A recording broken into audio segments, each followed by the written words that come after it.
My next guest was actually on the first episode of Phoenix Tonight ever, which you won't find on YouTube, but you'll see him here now. He's one of my favorite performers in the Valley, and he's an iconic music journalist, in my humble opinion, based right here in Phoenix, Arizona. It's Serene Dominic!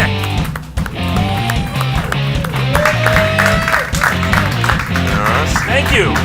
Your announcer said I'm Serene Dominic. Oh, that's what the announcer said? Serene Dominic. Serene, yeah. It sounds like a Greek letter that was just discovered. I feel like I should be heightening it a little bit. Oh, nobody gets high here in the Rebel Lounge. Are you kidding me? You know, your high school reunion, they probably, they want you to go on a hike, and they probably told you to take a hike all 4 years. Those sons of bitches. So everything's come full circle. That's right. You're absolutely right. I was actually fairly popular in high school, despite my blatant nerdiness. Yeah. And I did read David Letterman-style top 10 lists every Friday morning on our televised, like our closed-circuit announcements. Oh, nice. They called me Top 10 Boy, which got me nowhere with the ladies. I tried, but they knew it was about the lists. Top 10 inches. Yeah, I try. I really shot for that. But then, like, 2 proms later, the myth is over. We're like top 10 seconds. You know what I'm saying? Take a hike. So, a lot of people know you for being a performer, but you are also a journalist, a historian, if you will, of music and music history. Yeah, I've written for New Times since '93. So, wow, it's a long time. Yeah, I've outlasted everybody there. And did you start at the bottom where you just like... No, I just started, I was a performer. I used to do a little zine. Not a zine, it was a zine. Sure. It was a zine. It was a zine. It was all about me. And I just started pummeling them with stuff because I wanted to be written about. And then they said, why would you like to write for us? And I was like, no, I want to be written about. Right. And then, but then I started writing. They started reprinting stuff from the zines. I was getting money for stuff that I already wrote. Oh, well, that's nice. That was good, yeah. And then from there, you started writing original stuff. Yeah. Exclusively for that's our local alt paper. Yeah. For a lot of people that don't know what the New Times is. But I think every town has one. It's basically you go to that town and you read about the art scene and maybe look up a gay chat line in the back, something like that, right? Maybe. Basically. Maybe. So this venue, everybody have a dead silence. Like, we don't all know that is your one-stop shop for gay chat lines in any town, your alt magazine. I thought the internet was the one-stop chat. That's true. That's probably why it keeps getting thinner and thinner. If only Anthony Weiner had picked up his local alt newspaper, there'd be no record. See now, if only it had a last name like Jeeves, he'd be a butler, and none of this would have happened. It is crazy Anthony to Jeeves. think What else is he gonna be? Possibly ordained to be in this position today. Isn't that crazy? To think about? Doomed. He's doomed to that name, yeah. But he's also kind of set a precedent for other politicians to watch what they do and say. Yeah, but see, the thing is, I think they get off on the fact of being caught. That's the thing. You think so? Yeah. I mean, it's kind of like Batman, He keeps falling into traps every week. He must like it, It's like, how am I in a giant egg beater? I must really like this, It's like, what? He is always running toward the huge typewriters. It's like, it's like this could be a trap, but let's check it out anyway. I think I think that's we secretly like it. I think I think exposing it must be the thrill of being caught. Like, well, they hope. Off on that. You're saying they hope not to be caught. No. I think they want to be caught. So you think for the 21... to humiliate... People will go and pay to be humiliated, but, he's getting humiliated for free. You put it that way. So when he walks into prison for the first day of those 21 months, he's going to be like, finally! No. Eliminate the middle people. I think we like it, too, though, because, we all loved that show To Catch a Predator. And we all kind I didn't love it. Oh, I loved it. You guys didn't love it? No. I loved it. I was a Yards Bush for 3 consecutive Halloweens. I loved that costume where the cop jumps out and he's like, "That bush is alive!" and he tackles the creep to the ground. And then I would always find a little friend to dress up as a pitcher of iced tea. It's kind of weird To Catch a Predator duo. But no, I think we secretly like it because we see Chris Hansen. He busts these bad guys. It's really the closest you get to a Batman. in real life, the superhero that's taking down these big bads. And, you know, now when Well, we see it is Anthony, or cops, but you know those guys, you know, can't even climb a fence. They got their belt up here, you know. right, they're like, 322, 322, what code is that? That's my weight. I can't get over the fence. Yeah. Oh, man. So anyway, what were we talking about? Oh, we're yeah. talking about the Mason jar. Yeah, Well, you are a historian of rock and roll culture, in my opinion. Yeah. That's how I look up to you in that way. Yeah, that's because I'm old. Well, I know more. I've seen more things come and go. you've seen know? this place Yeah, become... I've seen this place. This place used to be. I mean, it's pretty cool looking now, but it's very sparse. But when it was the Mason jar, you would walk in through that door, and as soon as you get to where the merch table ends, you'd see a gold record for Toto 2. Ooh. Yeah, and then you'd see a couple of other gold records, and here would be like a mural of Franco, the owner, in various stages of hair loss and hair restoration, and he would be with if he was ashamed of it, he wouldn't have put him up there. But he'd be with like Joan Jett or you know, Nirvana. It was pretty. Yeah, Franco the owner sounds a little wise guy. what? Franco the owner Yeah. sounds also. You a would great and you band would name. do a show here. You would do a show here, and his little office would be in the back, and he would tell you why he was paying you $6. You know, and you had like 40 people. No, none of them paid to get in. You know. Right. Yeah, so. Yeah, it was. That was like the walk of shame. Is walking in there and coming back when your band is waiting to see how much. Yeah. And the saddest thing too is then they'd be like, "Yeah, we've only got $6. Well, where's my cut?" You know, dude, who paid for the flyers? And I was just. It was, That's right. He's back there. It was just awful. Like doling out coins. haggling for $2.13. You know. Did you ever perform here? Plenty of times. Oh, yeah. really? Okay. In fact, I do a kind of like a karaoke kind of show, which was, it's just like do my own stuff, but with like a backing tracks and props and everything. And it used to be really prop heavy. And I remember one night doing, and I started it here, and Franco thought I meant we were going to do a real karaoke night where people were coming up. I said, no, I'm just going to do my shit and maybe invite friends to come up and do like a show. You know? Yeah. And one night we did that song, you know, that Donovan song, Atlantis. Sure. So I had like this big fish tank, like a 10-gallon fish tank, and I filled it with Tidy Bowl, you know, like so the water was blue. And it was like the continent of Atlantis. We did the whole recitation. It was there's all the people that they saved, and I was just dunking everything in the water. The doctor, and I put a picture of Quincy, you know, and just we're just like loading all this stuff in the fish tank. So there was all, and I think we did Maniac. People pouring pictures of water, and I think we had Franco came out like, you're gonna wet the monitors. It was great. I'm taking that out of the door. I'm taking that out of the door. Yeah, he said we take it out of the door. Quincy. Anybody? Quincy. Wow, what a deep cut there. Is that a deep cut? I think so. Is there not like a procedural There's channel that just They shows haven't done like medical examiners, like, you know? Here he comes now, I think. Marcus Welby, all the big TV favorites. There's no Quincy Netflix reboot by the creator of House. Another bad boy doctor that plays by his own rules. Coming soon. That's coming out for real. The Good Doctor by the creator of House. It's another doctor that plays by his own rules. Yeah. This guy's the Good Doctor. Anyway, what other cool venues do you remember from around town that might not be around anymore? All of them.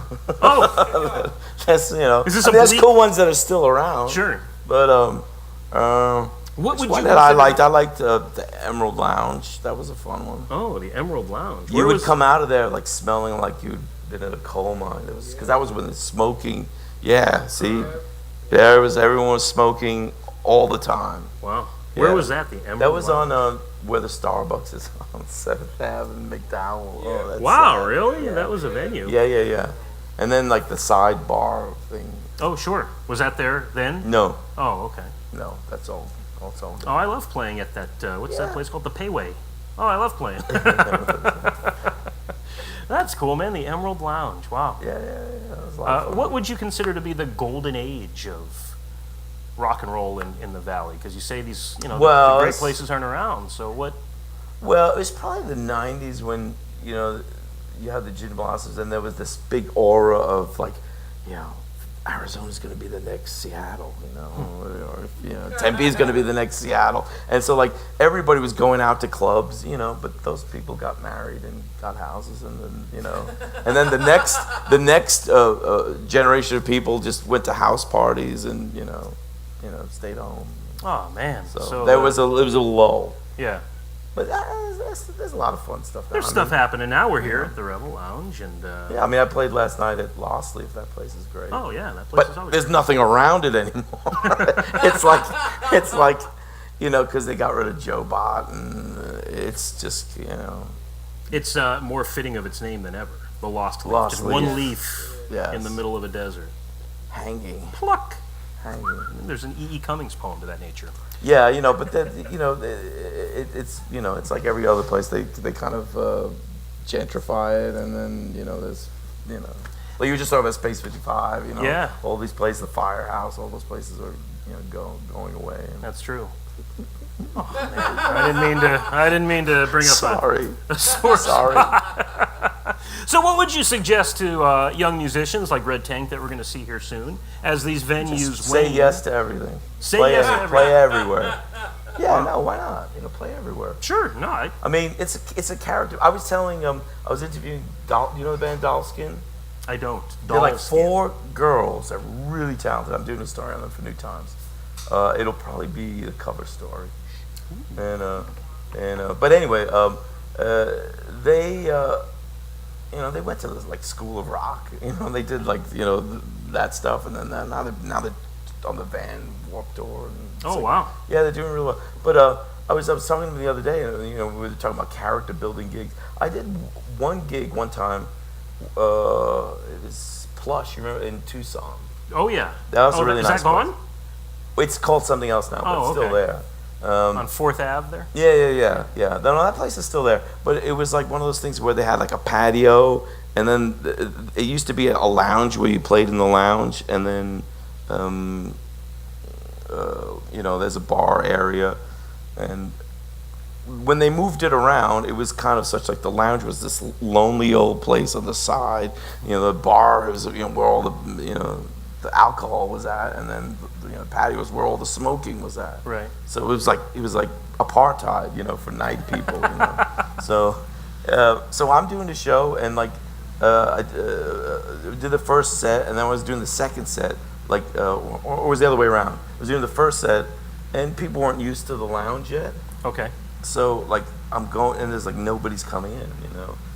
I went out with a megaphone. Come on, show 5 minutes, whatever. One guy comes in. Oh. And then it's like one of those things where like, if you're show people, you're gonna do the whole show to the one guy. Oh, of course. So it was great. It was a great learning experience. It's like Point the birdie. you're doing a song. You're doing a song. You get You this. moved back a row and scared me for a second. You get the applause, and then you go, Morgan. If you have to go to the bathroom, it's really okay. I'll just do the song anyway. But he's like, No, I'm just tapping my then foot. people came in, but it was fun. I'm just saying, but that like you don't say, fuck that. I'm not going to do it. There's one person. Oh, no, do it. never. You say yes to everything. Absolutely. Okay. Well, that's great advice, I think, for creative people of all stripes that do whatever. There you go. Yeah. Well, you are doing something else now in addition to journalism and your own performance. You are the musical director. That's right. I have my ambition to be the Rodgers and Hammerstein of Sunny Slope. So I'm writing. Thank you. We got a Rodgers and Hammerstein fan over there. Or just a guy that lives on Dunlap and 7th. Oh, okay. Oh, yeah. Maybe that's it. Yeah. Sunny Slope. Yeah. No. I mean, it's it's a great. It's an untapped territory. Because people will, write albums or they'll write a play, but they don't put it all together. Right. So you are so this is a theatrical production that you've written, Yes. and there is music. So it's a musical. It is a musical. And, it's loosely based on a 1940s movie, Detour, Okay. which was like film noir. But it's about a guy and his accidental killing spree across the United States. Accidental. Yeah. Ooh, that's very intriguing. Yeah. So I play. I'm gonna be a death row inmate, and the audience is going to be like 7th graders who are brought to the prison, to be scared straight, and I will scare them straight with songs and music. Original music that you've written. yeah. And then we got some, but I'm kind of like just bookending the show. There's going to be actors. There's an actor, Sky Donovan, who's going to play a younger version of me. Oh wow. Yeah, we'll see. His name is Sky Donovan. Sky Donovan. That's not a cool name. It sounds like a a radio really cool name. Wow. That Sky sounds Donovan like on the morning zoo. Yeah, well, it sounds like a Hulu series or something. Sky Donovan. Yeah. Coming to a streaming service near you. So what's it mean to be the musical director? Does that mean you're like telling somebody, sing a little higher, sing a little lower, more feeling? Yeah, all that stuff. All that It's like being a producer. But it's like, it's your song, so you're kind of like, I will take things down to suit them and stuff. Does it feel weird to give your musical babies to great. somebody? It's great. We did, we're doing it with Pan Productions. They did the Goblin King musical last spring, and we did Swimming in the Head. That was my first musical before that. And it's fun. It's just collaboration on a bigger level than, anything else, except if you're doing a movie, and that's, it's cheaper. Oh, sure.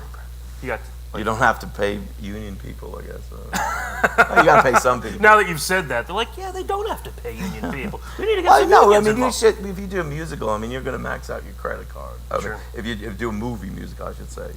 So you got costumes and all that. Yeah, because you got all people. It's a built-in infrastructure that wants to do this thing. That's very cool. But what are we going to do?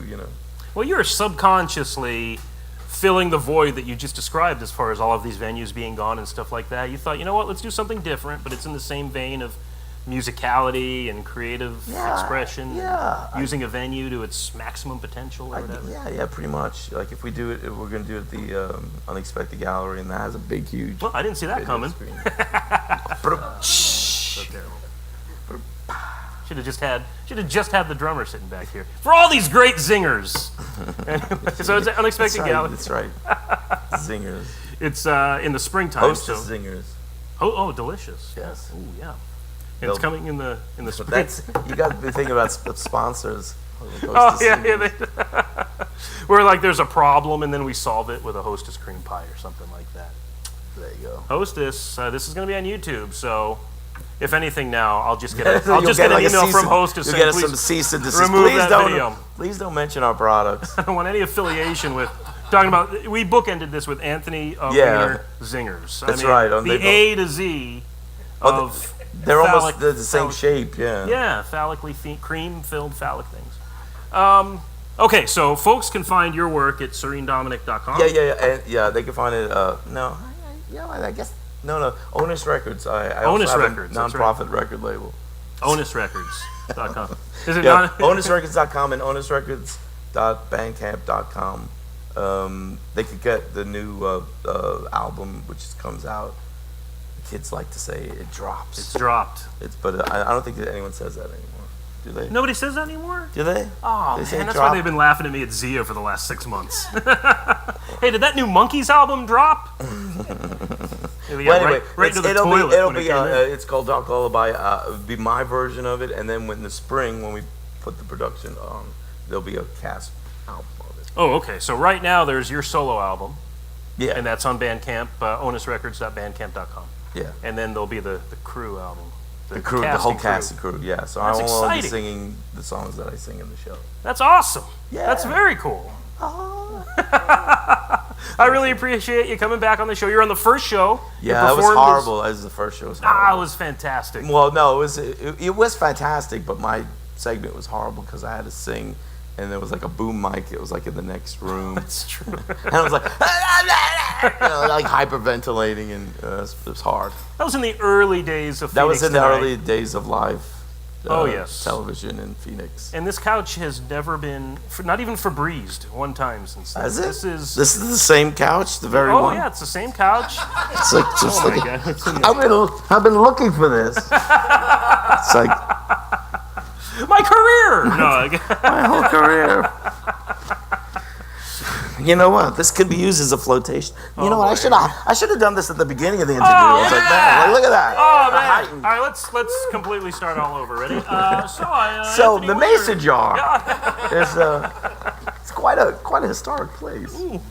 Well, ladies and gentlemen, like again, onusrecords.bandcamp.com and on Instagram, Twitter. I don't do the Instagram. I'm on Twitter, but I don't do it. You know. I thought it was worth Yeah, asking. there's too many assholes on Twitter. Who does Twitter here? Anybody? I know. I'm waiting for the next thing. The next thing? What can the next thing be? Or they got the words covered on Twitter, they got the pictures covered on Instagram. What's left? That's it. If you want that picture to disappear, Snapchat. So they came up with that. Yeah. There was one that was going to be like dystopia or something. I don't know. But then the developer got killed or something. I don't know. Oh, that sounds about right. Dystopia. When you name your app, that's like Anthony Weiner. When you name something. All right. Let's end on that bright note. Let's end on that dystopia note. Serene Dominic, everybody. Thank you very much.